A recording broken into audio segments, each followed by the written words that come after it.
Good evening. An investigation is underway after pictures were posted online showing inmates at a jail in Dorset drinking alcohol, taking drugs and eating takeaways. The prison service has voiced its concern and said the situation was unacceptable. David Woodland has more details.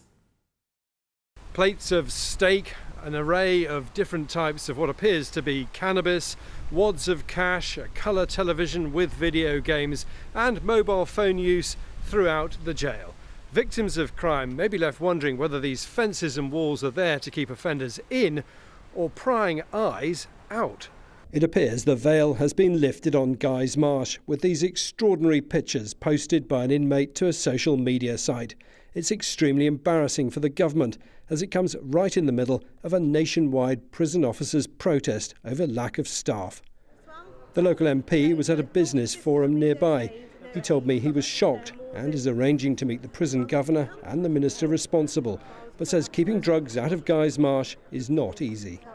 It's next to a public footpath, it's next to an open agricultural field. So in terms of being able to try and get stuff into prison over the wall, it's actually quite easy to do, and the governor and his team have done quite a lot of work over the years to try to reduce it. But human nature being as it is, people will always try and find a way. The Prison Officers Association have condemned what has happened at Guy's Marsh. They say this behaviour is unacceptable. We'll be referring this matter to the police for investigation and have had the social media profiles removed. We're stepping up measures to find and block mobile phones in prisons, and those found with them face extra time behind bars.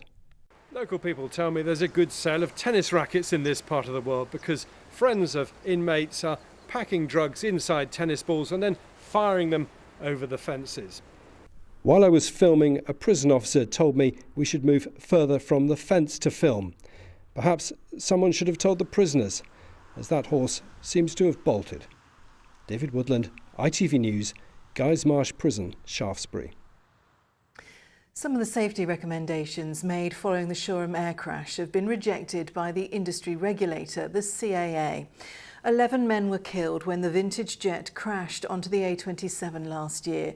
But the CAA says it's committed to making air shows safer and will review outstanding safety concerns. But there are calls for the Department of Transport to launch an independent review. Well, frankly, I think this is adding insult to injury. We now seem to have some unseemly turf war between the Air Accident Investigation Board and the Civil Aviation Authority about what changes need to be made. These are public bodies who need to be doing a better job at uncovering the truth and giving some closure and the facts to the families of those men who lost their lives. A father from Horsham whose 11-year-old son took his own life is campaigning to save others from bullying. It's 10 years since Ben Vodden died after being targeted on the school bus. His father has spent the past decade campaigning for change. Abigail Bracken has their story. Ben Vodden was a popular and clever boy who had just started secondary school in Horsham, but that meant using the school bus. He started to be what we discovered now to be, afterwards, to be bullied by some of the kids on the bus. They'd take his equipment and throw it off the bus, and sometimes they wouldn't let him off the bus. And we were dealing with this with the school and so on. But unfortunately, the bus driver decided to join in, and that was the last straw. And almost 10 years ago, Ben took his own life. He was only 11. So his father has been campaigning to stop bullying on school buses. He's already published 2 reports, and for Anti-Bullying Week he's launching a study on using security cameras on buses.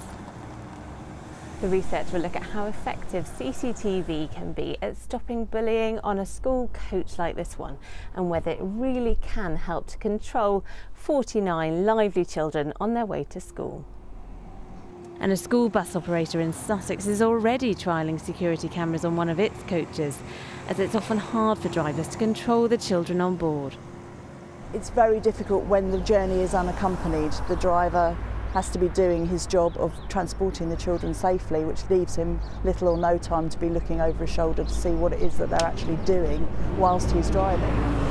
So ahead of the 10th anniversary of Ben Vodden's death next month, his father says having another adult on school buses is the answer. What other situation would you have 50 or more children in a confined space for a reasonable period of time? Sometimes they're on the bus for an hour, that are unsupervised. I can't think of one, and I would like to see them supervised. He now wants the government and local authorities to make it happen, to protect the driver and children on the school bus. Abigail Bracken, ITV News, Horsham. A family of 4 have escaped after their home caught fire in Aldershot. The blaze started in the kitchen of the property on Woodland Walk, but the family dog didn't survive despite attempts to revive it. Firefighters say the family were saved by their smoke alarm. A Coast Guard helicopter base in Dorset has been saved from closure. The Portland base was due to shut next year and be replaced by a regional service at Leon Solent. The site has been bought by a private company and will be kept as a refuelling base. Schools in Poole are being praised for their improved performance. They have outperformed the national average at nearly every stage. A year ago, Ofsted heavily criticised the council for failing pupils, but they've now written to them to congratulate them. A group of women have been campaigning in Southampton against plans to raise the pension age. They say women should have been given more notice that the age is being increased to 65 and are calling on the government to provide a bridging pension. Now at the end of our lives, after we've worked 47 years in my case, and a lot of women more than that, and paid national insurance all that time, I've never had a single year off of work, even though I've had a child, then at the end of that, we're being told, oh, you're not going to get your pension at 60, except we weren't told. And finally tonight, it's the first to be sold at auction and it's expected to reach £500,000. Collectors are clamouring to view the skeleton ahead of bidding in Billingshurst. But why would they pay so much for a bag of old bones? Malcolm Shaw has been investigating. As dodos go, they don't come much more dead than this. An almost complete skeleton of one of the icons of extinction. Next week it'll go under the hammer at Summers Place in Sussex, the first of its kind ever to go to auction, sending collectors worldwide into a bit of a flap. We've never offered anything that compares with the skeleton of a dodo. I mean, we didn't believe we would get such an opportunity, so it's really quite exciting. Certainly it's stirred up an awful lot of interest from around the world. It's been quite remarkable. The dodo, immortalised in Alice's Adventures in Wonderland, only ever lived on the island of Mauritius, where it was discovered by Dutch sailors in 1598. Large and flightless, it soon became a sitting duck to hunters and predators, vanishing from the face of the earth 70 years later. 2 centuries after that, dodo bones were found in this Mauritian bog and were gradually sold around the globe. The owner of this skeleton has spent decades putting the bird back together. It slowly began to dawn on him that he did have pretty much a complete skeleton in his possession. When he started to mount it and put it together, he realised how close he was and, what a terrific thing it was. Nobody believed it was possible. Summers Place specialises in auctions of natural history. Next Tuesday, these lots will all feature in the 4th Evolution sale. But the dodo remains the star turn, expected to fetch a posthumous price of up to £500,000. Malcolm Shaw, ITV News, Billingshurst. And we'll let you know what it reaches. Now it's about to turn very chilly. With all the details, here's Simon.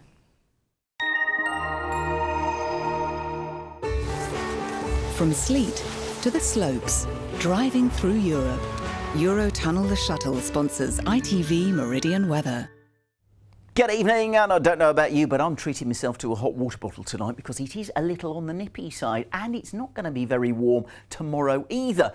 But at least we have some sunshine to look forward to. However, a few showers never very far away. But back to tonight, and it's showery rain sneaking in from the west that over the higher ground, because of the cold air, could even turn to sleet over perhaps the Chilterns and the Downs. Elsewhere, a lot of dry weather, but with temperatures down to around freezing. Beware that there could be some ice around first thing tomorrow morning. Certainly a bit of frost on the windscreens. Now, as we head through Friday, plenty of blue sky, a crisp autumnal day, but still a few showers drifting in from the west, some of them along the south coast too. Many of us, though, staying dry, but even in the best of any sunshine. Temperatures tomorrow, well, around 5 or 6 degrees to the north of the region, only 7 or 8 towards the south, so much cooler than we've been used to recently. And then as we head through into the weekend, well, the widening isobars mean it won't be quite so windy through Saturday. Quite a calm day, but with a fair bit of cloud. Saturday night into Sunday, though, the next low pressure system arrives, and that's going to bring with it some very wet and windy weather. Still a bit of uncertainty about the detail. Eurotunnel the Shuttle sponsors ITV Meridian weather. And that is all from us for tonight, but do stay with us for the last word with Phil Hornby, and we're back at 6 tomorrow in Good Morning Britain. From me and the late team, thanks for your company. Good night.